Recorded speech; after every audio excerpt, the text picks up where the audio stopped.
इसको प्रारंभ करते हैं। सबसे पहले करते हैं मंगलाचरण। सभी हाथ जोड़ ले हुए। मंगलाचरण आप सभी की स्क्रीन पर आ रहा है। यस्य स्वयं स्वभावाप्ति प्रभावे कृष्ण कर्मणः तस्मै संज्ञान रूपाय नमोस्तु परमात्मने। नमोस्तु परमात्मने।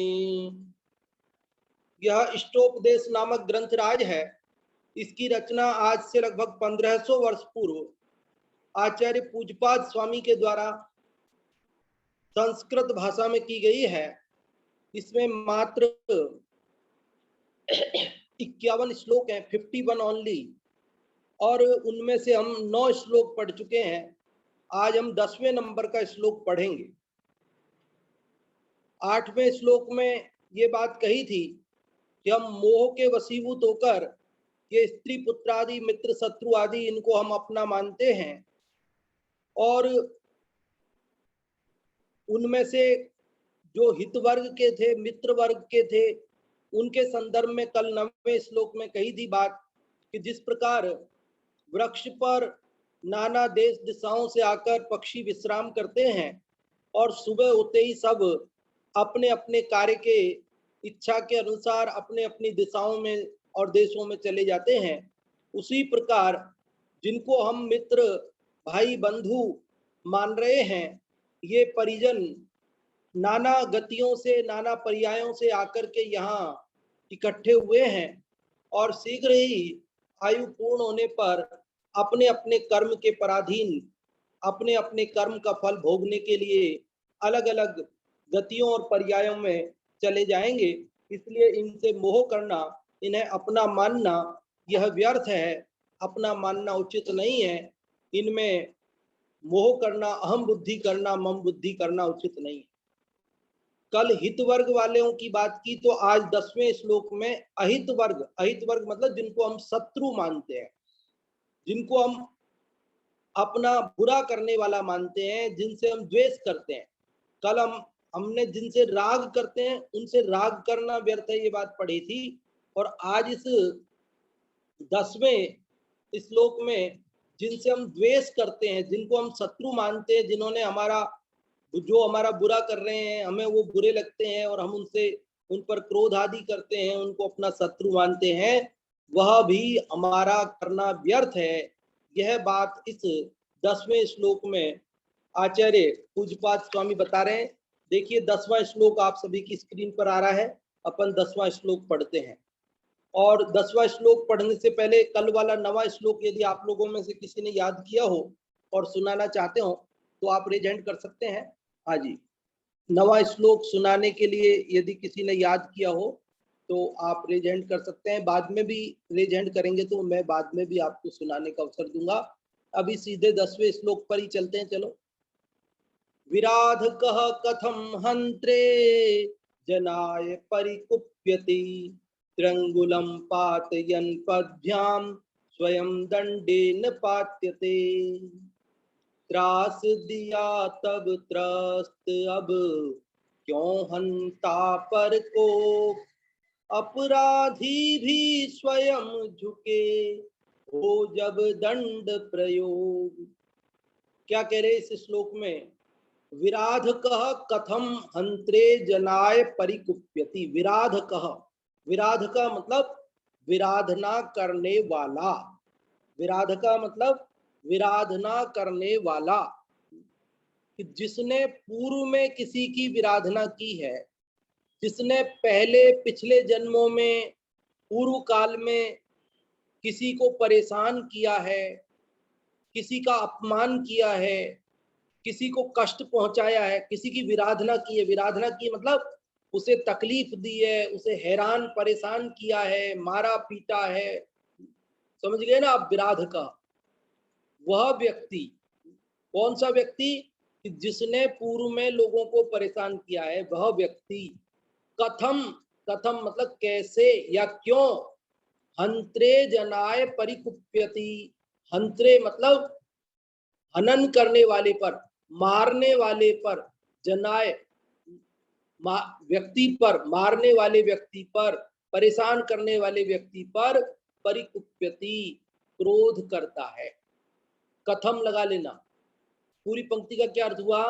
विराधकः मतलब जिसने पूर्व में लोगों को परेशान किया है, आज जो लोग उसे परेशान कर रहे हैं उन पर उसका क्रोध करना ठीक नहीं है, ये कहना चाहते हैं।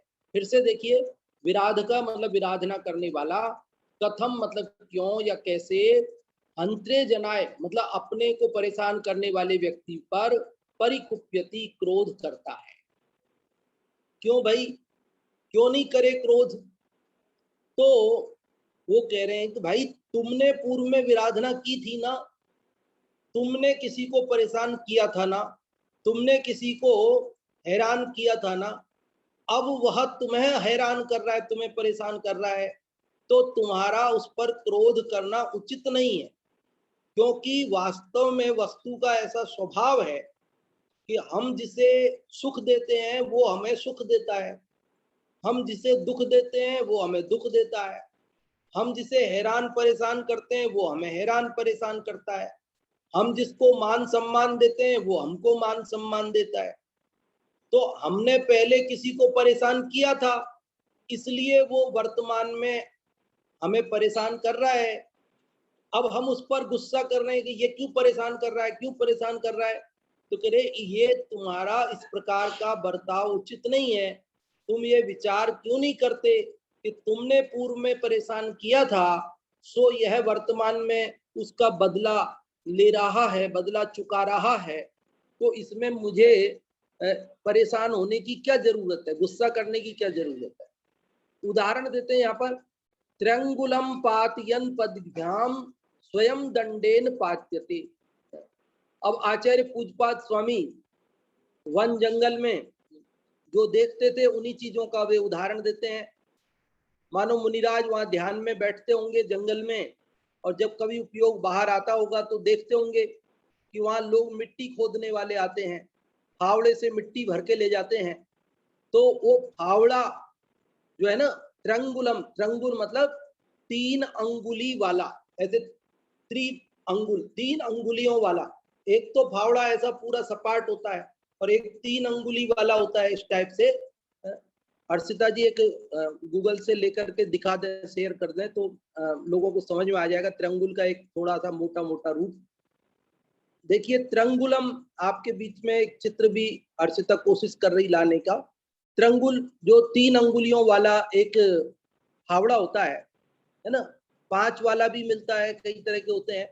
तो फावड़ा समझ लीजिए एक, तो उस फावड़े को पातियन, पातियन मतलब गिराता हुआ, पदभ्याम पैरों से, ये देखो एक त्रिंगुल टाइप का एक आपके सामने है, ये फावड़ा टाइप का ही है थोड़ा। अब ये इससे मिलता जुलता कुछ रूप और भी हो सकता है, ऐसा ही एक समझ सकते हैं आप। तो ये है। अब इसका आप देख रहे हैं कि इसका हत्था तो छोटा होता है, डंडा। अब जब इससे कोई मिट्टी वगैरह खोदेगा, कचरा वगैरह इकट्ठा करेगा, जमीन पे चलाएगा इसको, तो वो खड़े खड़े नहीं चला सकता है। इसको जमीन पर गिराने चलाने के लिए उसको खुद को भी नीचे झुकना पड़ेगा।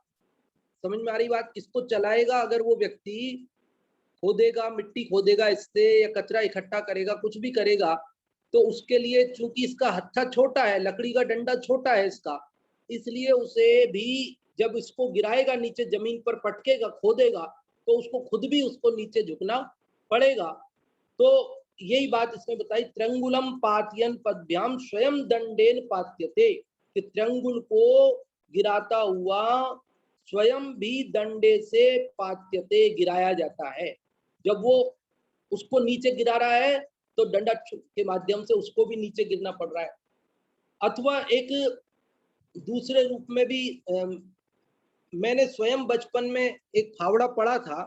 तो फावड़ा ऐसा उसमें हत्था होता है और एक ऐसा उस पे लगा होता है लोहे का, तो वो थोड़ा सा ऐसा ऊंचा रहता है।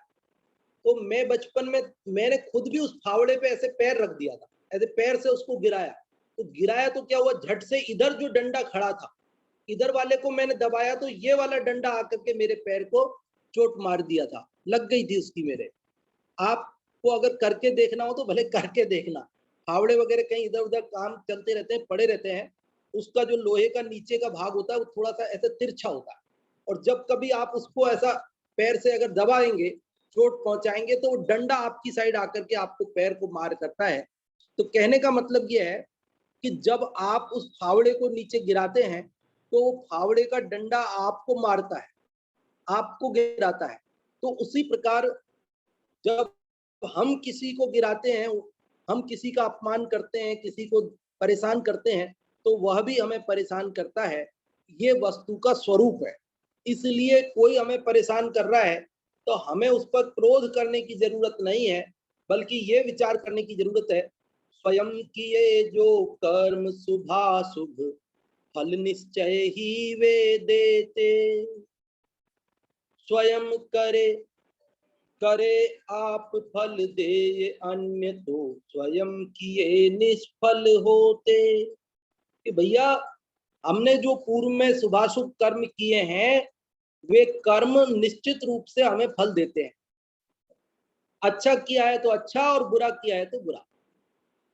अब वर्तमान में कौन क्या कर रहा है हमारे प्रति, देखो, कोई हमारा मान सम्मान करे तो अभिमान करने की भी जरूरत नहीं है, मान करने की जरूरत नहीं। अभी यह प्रसंग तो शत्रु वर्ग का चल रहा है, इसलिए वो बात मुख्य नहीं है यहाँ शत्रु वर्ग के प्रसंग में, लेकिन वो भी बात है। और कोई हमारा अपमान कर रहा है तो भी परेशान होने की जरूरत नहीं है।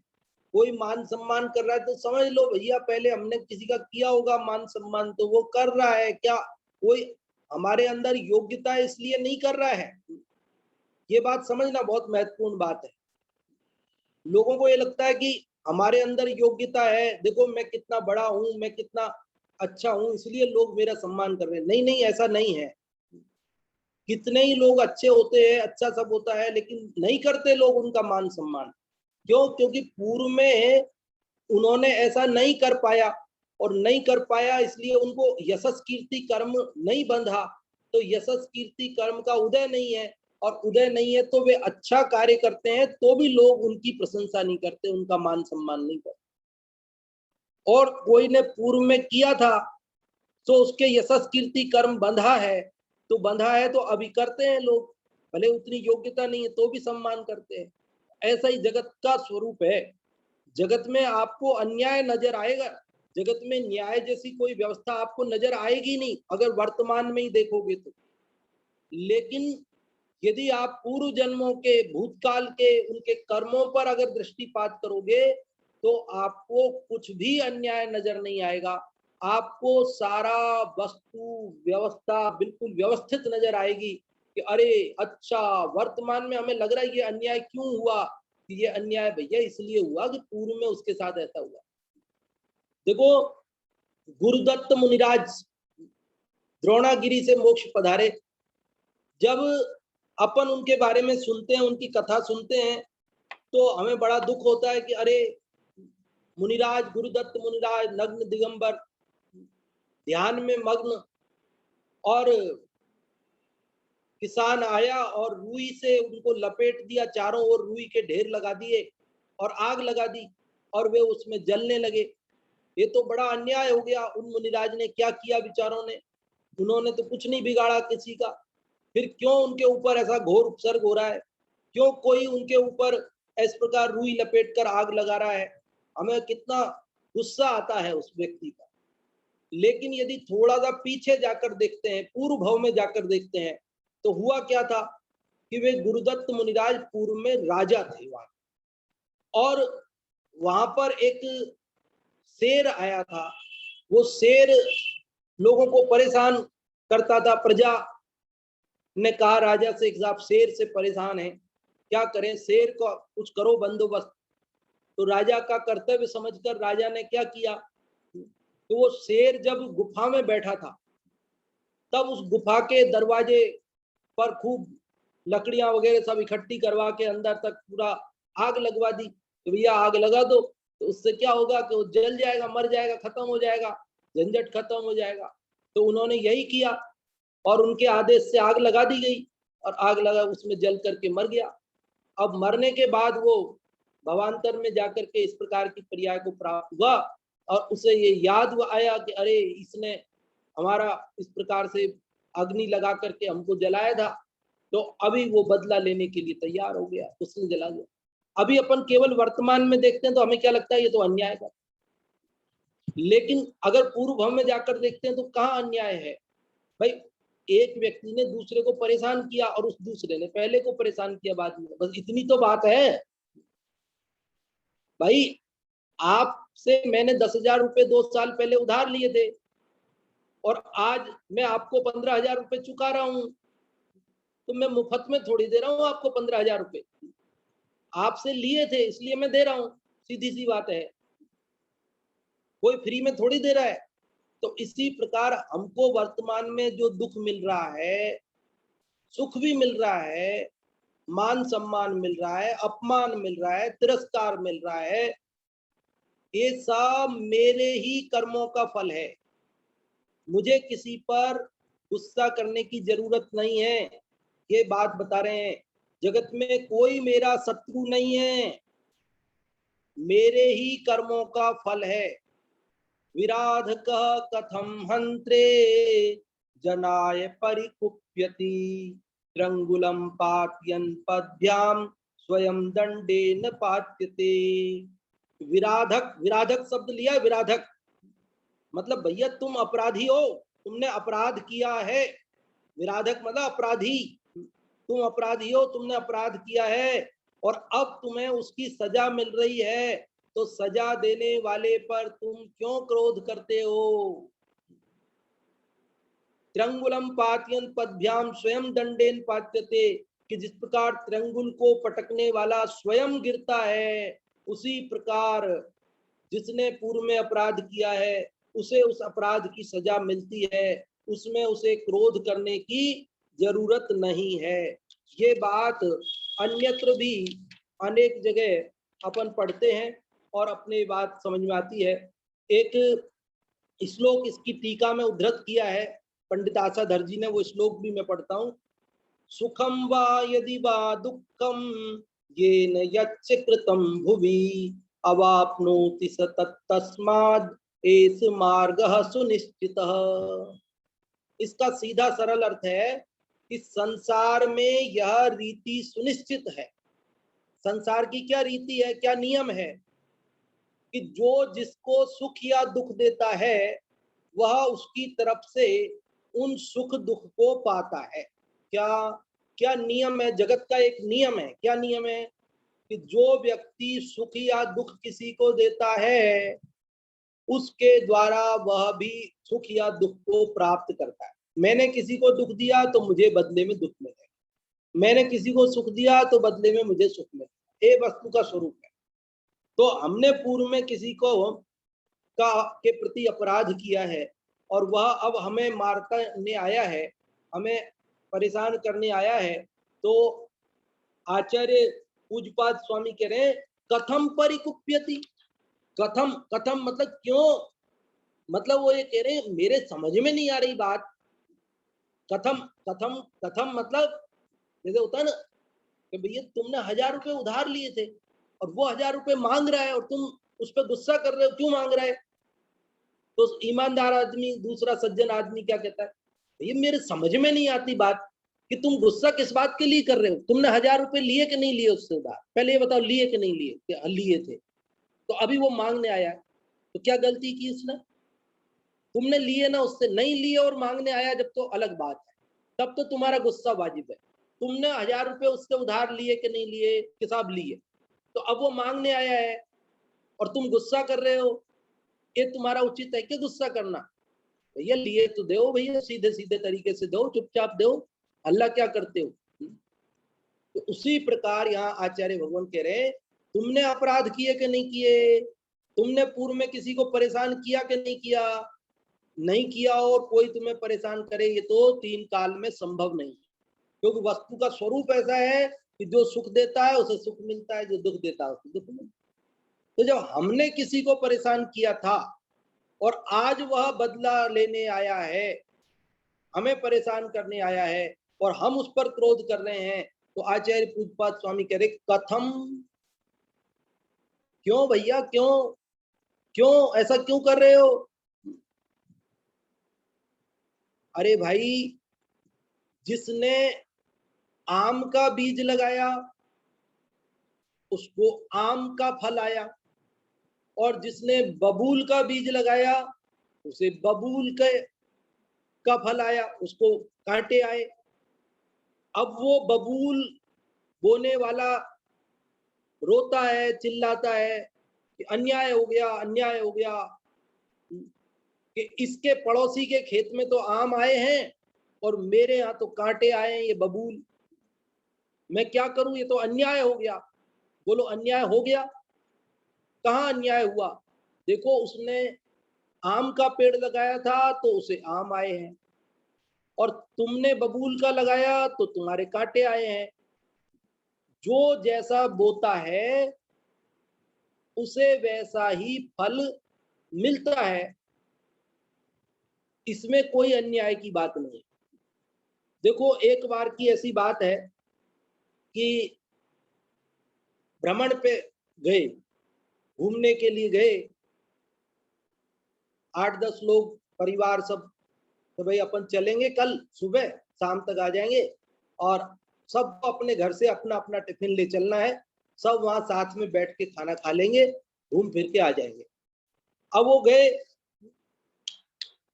अब कोई तो घर से पूड़ी सब्जी बना के ले गया, कोई रोटी सब्जी ले गया, कोई पराठा सब्जी बना लिया, किसी ने लड्डू बनाए, कोई नमकीन ले गया, कोई कुछ ले गया, जिसको जो ले जाना था ले गया। अब वहां सब, जब भोजन का समय हुआ, भैया सब अपना अपना भोजन कर लो सब, तो सब एक लाइन से बैठ गए, अपना अपना टिफिन खोला। अब किसी के टिफिन में तो निकल रहा है पूड़ी सब्जी, किसी के टिफिन में निकल रहा है रोटी सब्जी, किसी के टिफिन में लड्डू निकल रहे हैं, किसी के टिफिन में नमकीन निकल रही है। अब बताओ, ये अन्याय है ना? ऐसा क्यों हो रहा है?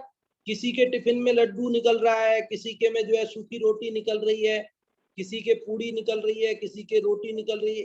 ये अन्याय हो रहा है ना? सबके टिफिन में एक जैसी चीज निकलनी चाहिए ना, अलग अलग क्यों निकल रही है? जिसके में सूखी रोटियां थी वो कहने लगा साहब ये तो अन्याय है, ये तो अन्याय है, मेरे बगल वाले के में तो लड्डू आए हैं, मेरे तो सूखी रोटी आई। तो उससे पूछते हैं कि भाई तूने घर पे बना करके टिफिन में क्या भरा था, ये बता। तूने घर से टिफिन में लड्डू भरे थे और यहाँ सूखी रोटी निकल रही, तब तो अन्याय है। लेकिन तूने घर से सूखी रोटियां ही भरी थी अपने टिफिन में और यहाँ सूखी रोटियां निकल रही है, तो इसमें काहे का अन्याय है? तूने जो भर के लाया था वही तो यहाँ निकल रहा है, जो लड्डू भर के लाया उसके लड्डू निकल रहे हैं, जो पूड़ी भर के लाया उसको पूड़ी निकल रही। मतलब जो भर के लाए हैं वही तो निकल रहा है। ऐसे ही पूर्व जन्मों में हम जैसे कर्म करके आए हैं वैसा ही तो फल हमें मिल रहा है। अब हम किस पर क्रोध करें, क्यों क्रोध करें, क्रोध का आधार क्या है, क्रोध की जरूरत क्या है? आचार्य पूज्यपाद स्वामी देखो कितने सरल ढंग से, उदाहरण के माध्यम से हमें ये बात बता गए कि तुम्हारा क्रोध करना, तुम्हारा किसी को शत्रु मानना व्यर्थ है। तुम शत्रु कैसे मान सकते हो किसी को? काय का शत्रु है? तुमने परेशान किया, वो तुमसे को परेशान कर रहा है, शत्रु क्यों? अरे शत्रु तो तब हो गए वो बिना बात परेशान कर रहा हो, तुमने उसे परेशान नहीं किया और वो तुम्हें परेशान कर रहा है, तब तो वो शत्रु है। लेकिन ऐसा तो तीन काल में होता नहीं कि तुमने परेशान नहीं किया और वो परेशान कर रहा है। जब तुमने परेशान किया और वो तुम्हें परेशान कर रहा है तो वो शत्रु है ही नहीं। जैसे जगत में कोई मित्र नहीं है उसी प्रकार जगत में कोई शत्रु भी नहीं है। पिछले श्लोक में कहा ना, मित्र कोई नहीं है, सब अपने अपने दूर देश दिशाओं से आए, रात्रि विश्राम कर रहे हैं, सुबह फिर जाने वाले हैं। तुम उन्हें मित्र मान के बैठ गए हो, ये तुम्हारा अज्ञान है, तुम मोह से मान रहे हो। तो उसी प्रकार इस श्लोक में कह रहे जिनको तुम शत्रु मान रहे हो, ये शत्रु मानना भी तुम्हारा मोह का काम है, ये तुम्हारे शत्रु मानने का कोई आधार नहीं है। जैसे राग का कोई आधार नहीं है, उसी प्रकार द्वेष का भी कोई आधार नहीं है, क्योंकि तुमने जैसा किया है वैसा फल मिलता है। अब तुम कहते हो ये डंडे ने मेरे को क्यों मारा, डंडे ने मेरे को क्यों मारा, कि भैया तुमने फावड़े को पैर से गिराया ना, तो गिराया तो डंडा तुमको मारेगा, इसमें क्या बात है। फावड़े का जो डंडा है वो तुम्हारे पैर को मार रहा है, क्यों, क्योंकि तुमने फावड़े को गिराया है, पैर से दबाया है, तो दबाया है तो तुम्हें दबना पड़ेगा, तुम्हें मार खानी पड़ेगी, ये सीधा सा सिद्धांत है। देखो समझ में आ रही कि नहीं है ये बात। विराध का मतलब विराधना, इसका हिंदी पद्यानुवाद में तो सीधा अपराधी अर्थ किया है। त्रास दिया तब त्रस्त, अब क्यों हंता पर को, अपराधी भी स्वयं झुके। अपराधी शब्द ना, अपराधी, ये विराध का शब्द का ही पद्यानुवाद है, अपराधी।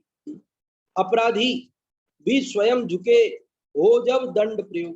भैया ये ऐसी वस्तु की व्यवस्था है कि कोई किसी को व्यर्थ में परेशान नहीं करता है, और जो ये बात समझ लेता है वो संसार से पार हो जाता है। देखो जो ये बात समझ जाता है ना कि मेरे ही कर्मों का फल है, तो फिर उसे द्वेष उत्पन्न नहीं होता, फिर उसे राग उत्पन्न नहीं होता, फिर उसे मान उत्पन्न नहीं होता, फिर उसे लोभ उत्पन्न नहीं होता, फिर उसे विकार नहीं उत्पन्न होते, फिर वो वीतरागी हो जाता है और फिर वह मुक्ति को प्राप्त हो जाता है। जो शत्रुजन पर क्रोध करता है, उनसे द्वेष करता है, वो उनके विकारों के फल में नए कर्म बांधकर संसार में दीर्घ काल तक घूमता रहता है। और जब ये बात समझ में आ जाती है कि अरे मैं किस पर क्रोध कर रहा हूं, कौन शत्रु है मेरा, मैं व्यर्थ ही मोह से अज्ञान से ऐसा मान रहा हूं, कोई मेरा शत्रु मित्र नहीं है, मेरे ही कर्मों का फल है, तो वो वीतरागी हो जाता है, वो मुक्ति को चला जाता है। आप देख रहे कमठ और पारसनाथ, पारसनाथ के पूर्व भवों की कहानी आप लोग देखते किस प्रकार से वो वायुभूति मरुभूति जीव दोनों लड़ते रहे, इसने मेरा सिर फोड़ दिया, मैंने ये कर दिया, उसने ये कर दिया, और फिर द्वेष करके एक भाव से दूसरे भाव, दूसरे भाव से तीसरे भाव, घूमते रहे। जब तक राग द्वेष नहीं मिटा तो परिभ्रमण चलता रहा। और जब कमठ का जीव संबर देव पत्थर बरसा रहा है और पारसनाथ क्या ये तो शत्रु है नहीं हमारा, क्योंकि सब हमारे ही कर्मों का फल है, वितरागता हो गई और वे भगवान बन गए। कोई जीव कैसे भगवान बन जाता है, कोई जीव कैसे संसार में घूमता है, इसका मंत्र है इसके अंदर। तो भैया अगर तुम सामने वाले को शत्रु मानकर उससे द्वेष करोगे, क्रोध करोगे, तो संसार परिभ्रमण होगा। और तुम यदि ये अपने कर्मों का दोष मानकर द्वेष छोड़कर समता भाव धारण करोगे, वितराग भाव धारण करोगे, तो परिभ्रमण का अंत होगा। ऐसी मार्मिक बात है इसके अंदर। लोग कहते हैं हमसे कि साहब आप ऊंची ऊंची आत्मा की बात बताते हो, मोक्ष की बात बताते हो। अब कई लोगों को क्या भरोसा नहीं होता है, वो ये कहते हैं आत्मा किसने देखा साहब, मोक्ष किसने देखा। आप तो हमें ऐसे करो, इस जीवन में काम आए ऐसी बातें बताओ, इस जीवन में काम आए, हमारे घर गृहस्थी में, परिवार में, दुकान में, धंधे में, नौकरी में, हमारे इस जीवन में काम आए, हमारा ये जीवन अच्छा हो जाए, इसके लिए कोई बात बताओ। आप तो प्रैक्टिकल बात बताओ जो सामने हमको उसका लाभ होता नजर आए, तो बोलो। अब ये बातें ऐसी है जिन बातों का आपको इस भव में भी लाभ मिले और भव का अभाव हो जाए। अब कोई आपको गाली दे रहा है, कोई आपको परेशान कर रहा है, कोई आपको तिरस्कार कर रहा है, और आपने ये विचार कर लिया कि ये हमारा शत्रु नहीं है, ये इसका कोई दोष नहीं है, मेरे ही पूर्व जन्मों के कर्मों का ये फल है, और एक कर्म उदय में आके निर्जरित हो गया, बढ़िया रहा, खत्म हो गया खेल। मेरा जो पुराना पाप था, मेरा जो पुराना अपराध था, उसकी सजा मुझे इसने दे करके मुझे अपने कर्मों से मुक्त कर दिया। ये हमारा शत्रु नहीं, वास्तव में ये मेरा हितैषी है।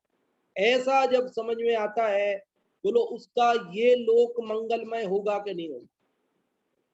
हम क्यों घर गृहस्थी में परेशान रहते हैं, हम क्यों दुकान धंधे नौकरी में परेशान रहते हैं, क्यों हमारा झगड़ा होता है, क्यों? क्योंकि हम सामने वाले को शत्रु मानते हैं।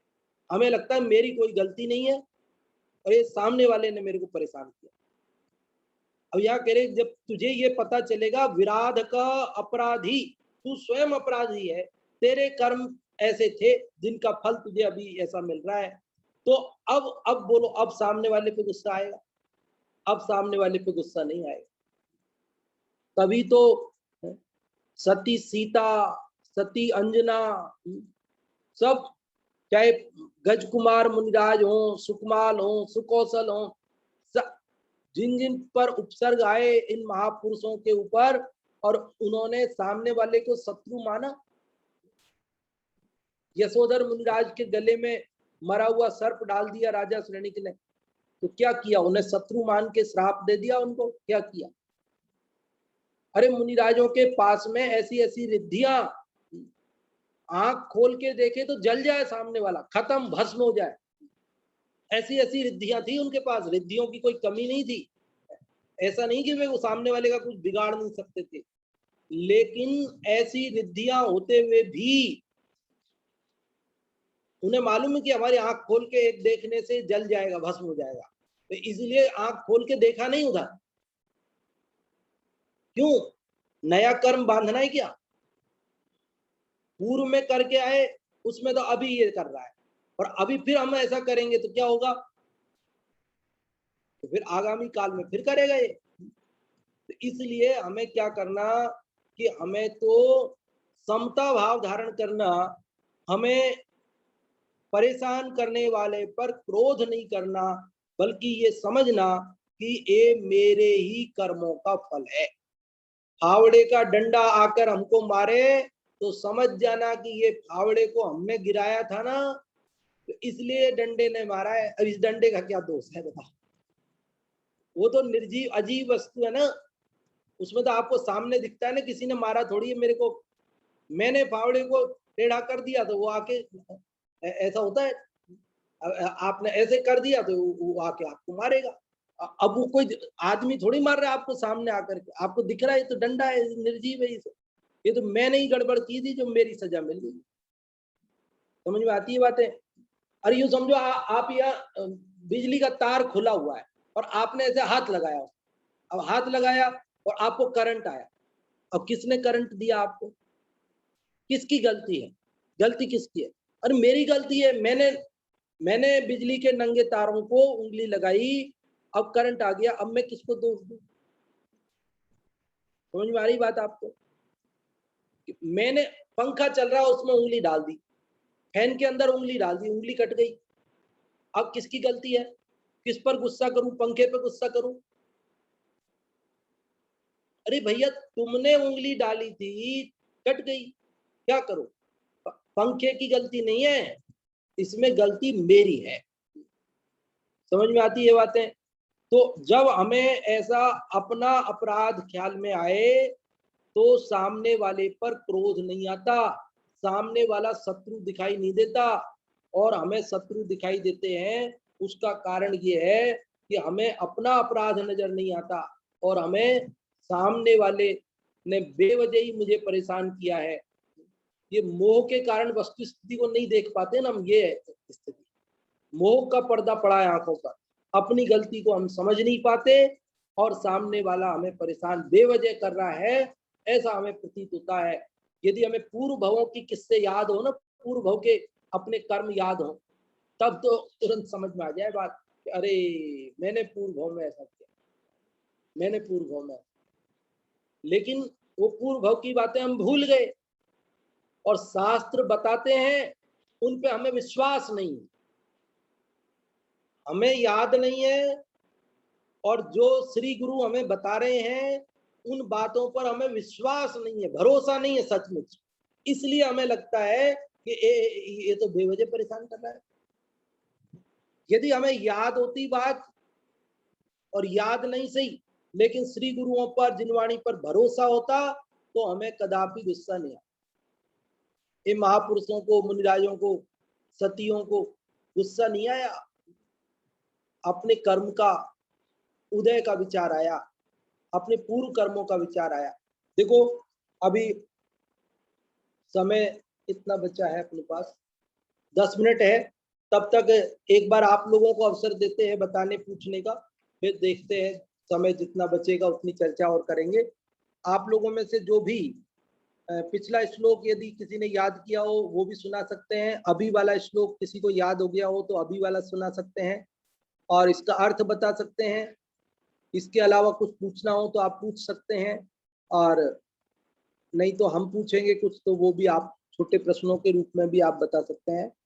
पहले मुन्नी जी आपको अनम्यूट किया है, आप बोले।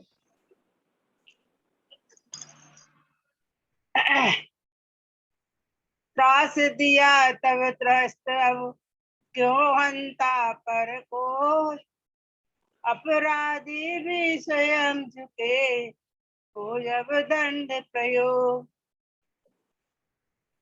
यह कवि कह रहा है कि जो अपराध कर तुमने किसी को त्रास दिया है, मैंने किसी को मारा है या किसी को भूखा रखा है, त्रास दिया है, और अब वो तुमको त्रस्त कर रहा है, मैंने अब तुमको वो कर्म का उदय आके बदला ले रहा है, तो उस पर कोप क्यों करते हो, गुस्सा क्यों करते हो।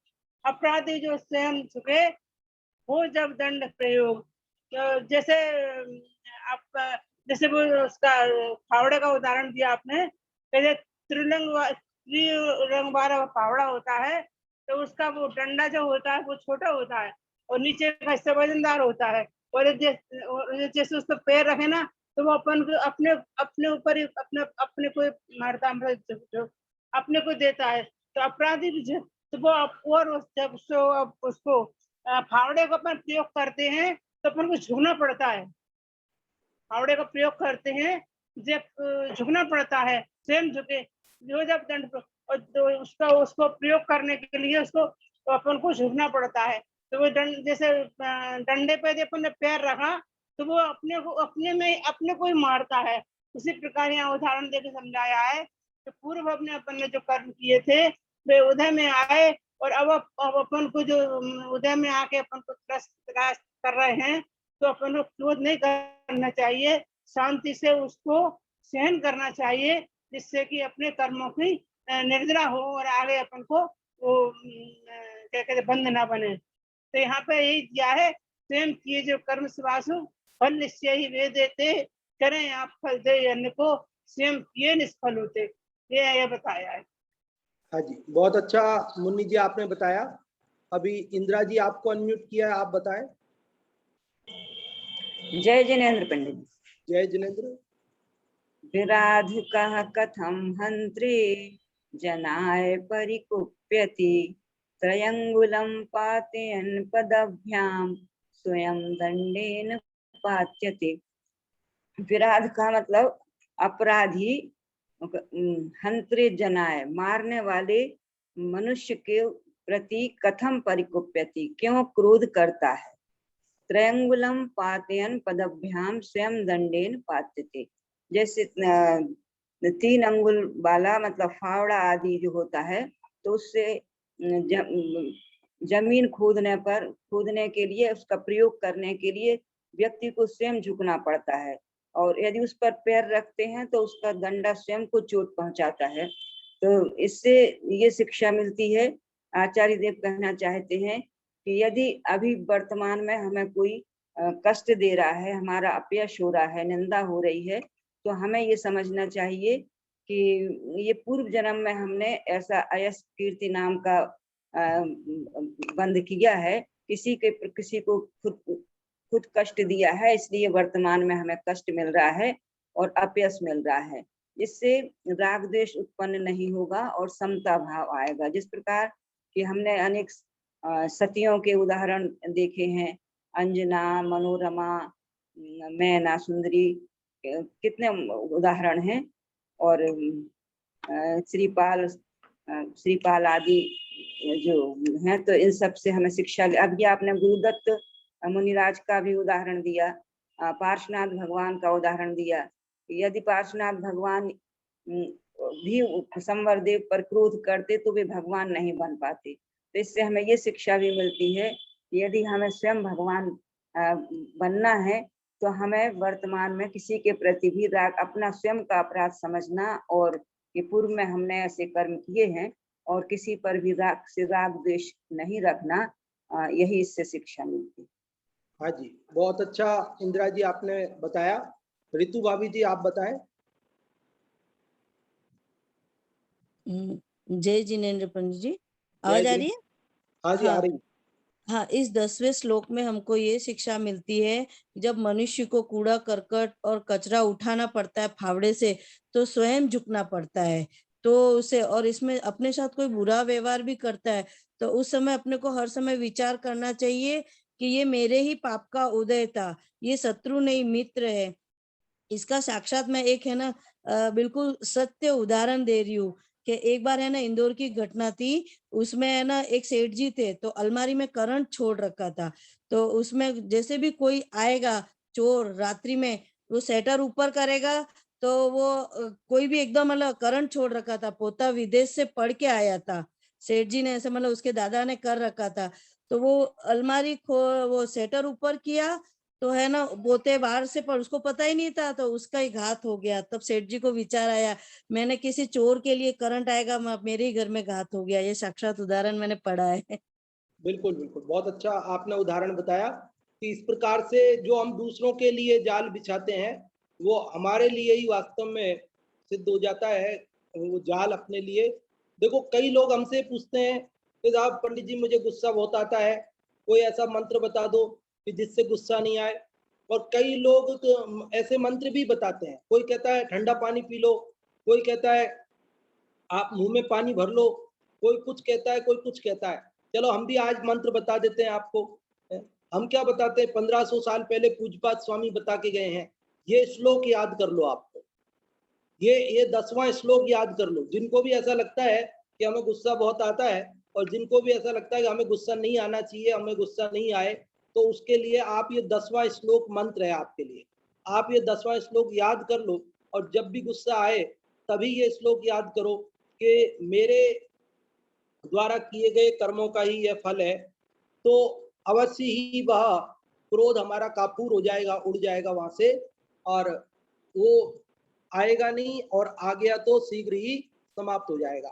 अब और भी किसी को कुछ पूछना हो, बताना हो तो आप रेज हैंड कर सकते हैं, अन्यथा समय अपना पूर्णता को प्राप्त हो गया है और अपन अभी दूसरी कक्षा के लिए नाटक समय सार जी की सुंदर कक्षा चलती है पंडित जी जय कुमार जी साहब कोटा द्वारा। अपन उन पंडित जी को आमंत्रित करेंगे और उससे पहले कोई सूचना होगी तो वो भी आपको सुयश भैया कोटा से देंगे। सुयश भैया कोटा पधारें।